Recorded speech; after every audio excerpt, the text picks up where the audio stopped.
Hi, this is Kevin with WordVice. Thanks for joining us today as we talk about the University of California's personal insight questions and give you some tips on how best to answer these questions. So like all top-tier universities, the UC offers its own admissions criteria in addition to the Common Application Essay, and this takes the form of the personal insight questions. As you can probably guess by the name, the purpose of the personal insight questions is to give the admissions committee some information about you. So for the 2017-2018 school year, there are some differences between the transfer students and the incoming freshmen. But for the purposes of this video, we're just going to tell you about the requirements for incoming freshmen. If you need more information, visit their website and they'll give you all of the details there. So here are the basic requirements for these responses. There's one question every applicant must answer. In addition, there are 3 questions out of 7 additional questions that every applicant must answer.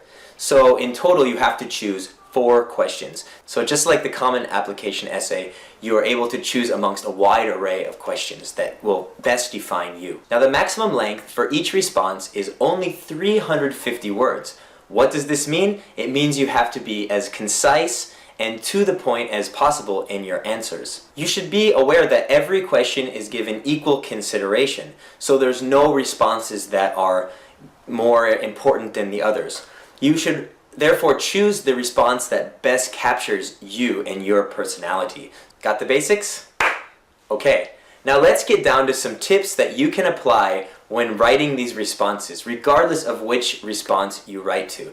So keep in mind, we're not going to read every response today in this video.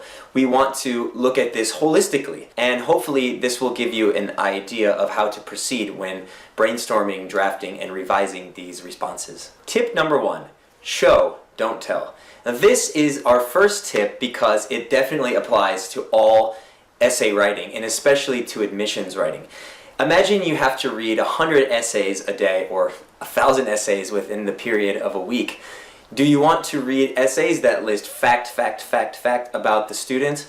Or would you rather read a story that has action, detail, sensory details? The latter is definitely what you want to go for. Not only to capture your emotional state and the details of your situation, but also to make you stand out more to these admissions committee experts who are going to be reading so many essays, so they want to enjoy an essay, and that's the one that's going to stick in their mind. Now, how can you achieve this goal of showing and not telling? Well, first, you can write in the active voice, not the passive. The active voice will put the reader in your position because you are the one doing the things in your essay. You also can provide a lot of scene and setting details so that readers can experience what it was like when you were in that situation. So for example, if you are talking about a learning disability that you had in school, the way to tell that, not show it, the way to just tell about it would be to say, when I was in school, there was a learning disability that I had, and it prevented me from achieving everything I wanted. But I still was able to be in honor society, I achieved high grades, and my teachers loved me. Well, that's interesting, but a better way to show this would be to give examples of what happened with your learning disability. You might name the disability first, right off. So if you have dyslexia, this is just an example, of course, you might say, I have struggled with dyslexia throughout my young life into my adult life, and this has produced challenges in myriad ways. I remember walking into Miss Radcliffe's English class in the 7th grade and being asked to read what was on the board. I couldn't do it. I felt the cold sweat drip down my back, and the other kids stare at me. I wanted to turn and cry. But instead, I faced the board and ... Already you have your reader hooked on what you want to write about. So this is a good way to show these details and emotional sensory details. Tip number 2, turn your essay into pillars. If you think about a coliseum, it is composed of at least 4 pillars, right? One on each corner. If you think about your essay in the same way, you want to have your pillars of your roof be strong but in different positions. You don't have one pillar only in the middle, one column in the middle of your roof. So in order to do that, you want to have different perspectives for each essay that you write. So if you choose 4 essays, you don't want to tell about the same experience. By having 4 completely different experiences or parts of your past that you talk about, parts of your personality, this will give a more well-rounded, Colosseum-like view and aspect to your essays. Tip number 3, brainstorm by answering a question. Now, you might think about starting by approaching question number 8 first. And question 8 essentially asks you to write about what sets you apart. Now, this question is very open-ended. What sets you apart? What makes you different than other people? It's open-ended by design because it allows you to put in your ideas that you might not want to in a more specific essay. So it really allows you to do what the Common application is allowing you to do. Now, by doing this essay first, it will actually act as a brainstorming exercise by writing about how you're different. So maybe start by making a list about how you are different than other people. That's a really good way to start brainstorming.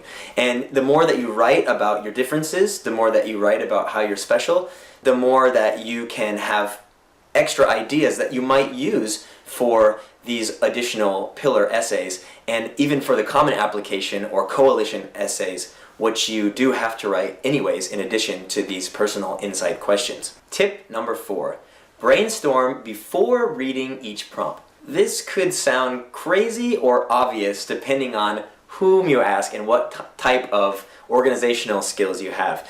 The most common way that people will approach these essays is to read through them one at a time. Think about it. And then when they read essay number 3 that asks for a meaningful experience, for instance, people will try to conjure up their meaningful experiences. Instead, if you just think about what makes you special, similar to how we have approached essay number 8, you've already gathered this host of ideas.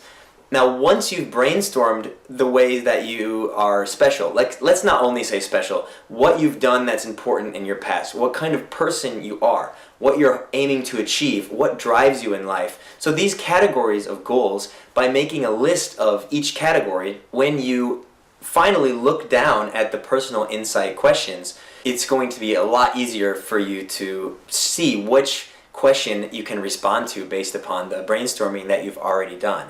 So I recommend, if you have good memory, good imagination, and you know yourself, write these things about yourself first, and then later on you can really get a bigger picture and see where your personality and experiences and passions fit into these questions. Tip number 5, vary your tone. Not V-E-R-Y, V-A-R-Y. Make your tone different from one essay to the next. For instance, in one essay, you might write about an experience, something about you that is very humorous and very light. You might talk about your love of cats and some hijinks that happen. Something that captures a lighter side of you, so that shows that part of your personality. In another essay, you could talk about a struggle, something dark and intense that has really challenged you. And yet in a third essay, something sad that's maybe pushed you to the brink, and it shows that you have perseverance. In a fourth essay, something that captures another part of your personality, or just is set in a slightly, maybe more objective tone. So by varying these moods, these tones, these voices, it's similar to these different perspectives of the content of your essays. You're giving the admissions committees a break from reading dry facts and monotonous ways of writing. They don't want to read an essay that is written in 4 essays that are written in the exact same way.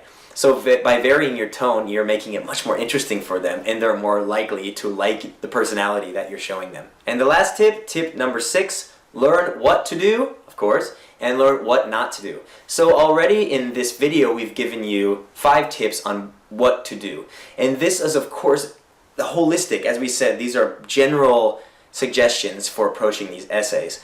What you really want is all of the details for what you should do. You don't want to miss any details. So we've mentioned the word count and what's the general purpose of the essay, but it certainly does not hurt you to go to the University of California's website and to see exactly what they want you to do. They give writing tips and PDF writing worksheets, and the questions are there, and there's even a little bit of samples, and you can find this on UC website and on a lot of other websites of people who've written these before and who have gotten into the UC schools. And I should definitely mention, when I've talked about what not to do, when you go to the UC website's writing tips, there's a section on common admissions writing mistakes, avoiding common mistakes. By reading through this list, you can treat it like a checklist. So when you revise your essay or when you're drafting, you can say, oh, I've done that, I don't want to do that. Because if you can avoid the mistakes that others have made before you,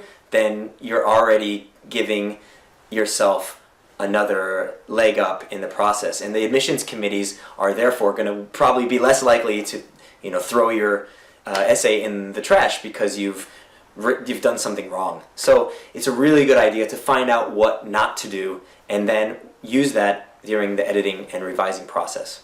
Also, be sure to give yourself plenty of time to draft the essay, to brainstorm, to revise, and to edit. You want to be able to do this at your own pace. A week is not enough, maybe 3 or 4 weeks, depending on how much time you have to draft and show your peers or perhaps a professor, and really get these ideas honed to a sharp point. For additional resources regarding the college admissions process, please feel free to visit our resources page and our college admissions editing page. You can find that at wordvice.com. Thanks and happy writing.